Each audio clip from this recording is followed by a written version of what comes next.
Okay, so kampanya, malapit ang botohan na natin, no? Sa Mayo.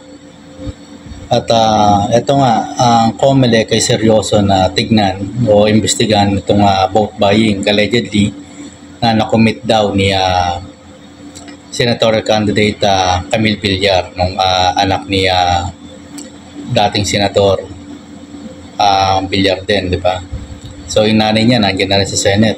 So pag nanalo to, mag-ina, nandiyan na sila, pati yung kuya niya, si Mark Villar, mga ganyan. So ang vote buying din sa Pilipinas, talagang talamak na yan noon pa. At dapat talagang seryoso, yung iba nakakawala, yung iba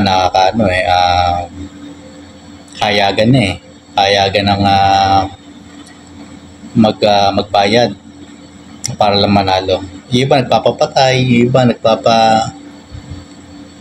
namumugbog talaga ng pera, no? At itong vote buying na to talagang parte ito ng korupsyon. So kung mabigyan ka man ng pera na mga politikong yan, kung sino man yan, ay talagang babawi yan kapag nakapwesto na. Kung halimbawa binigyan ka ng 5,000 or kalimitan naman 1,000, 1,500 ganyan, with meron pang grocery, di ba? 10 beses, so siguro mga sabihin natin na mas malaki talaga makukuha nila o babawiin kapag sila nakapwesto na sa kaban ng bayan. Isa rin yan nagiging korupsyon sa ating bansa, nagiging sandiyan ng korupsyon. So kung talagang may pag-asa ka manalo at gusto kong iboto ng tao, talagang iboboto ka talaga kahit hindi ka mag-vote buying. Pero aminin man natin, in reality, sometimes, minsan, ang tao rin, ang taong bayan, hindi naman lahat, pero yung ibang mutante talagang perang hinahanap. Kaya para collaborate sila sa mga nagbo-vote buying sa korupsyon. Kasi hinahayaan nila to, perang tinitingnan nila, hindi nila tinitingnan yung magandang track record ng isang kandidato. At pero minsan naman may tumatanggap ng pera pero hindi nila binoboto yung namimigay ng pera o nagbo-vote buy o bumibili ng boto.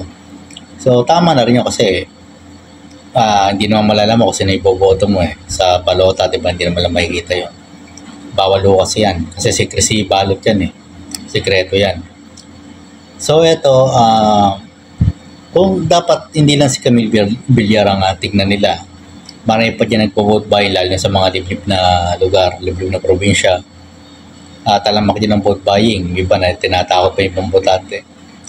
So itong darating na eleksyon, tayo ang magiging hukom kung sino yung pepeso na sa gobyerno, kung sino yung binoto natin, yun ang makukuha natin resulta ng ating gobyerno. So sana hindi natin masisi yung mga tumatanggap, lalo yung mga mahihirap na tumatanggap pero boboto ng tama.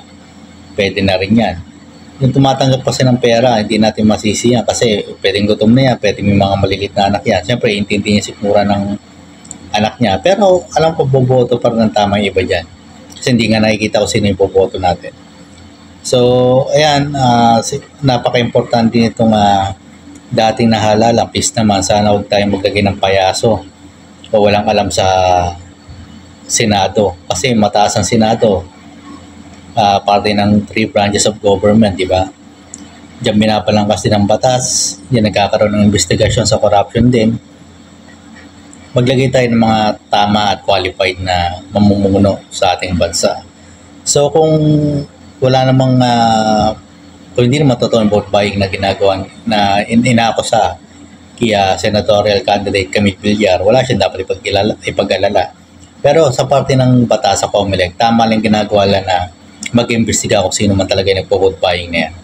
So, nandito lang po muna yung vlog. Bumoto po ng tama. Maraming salamat po.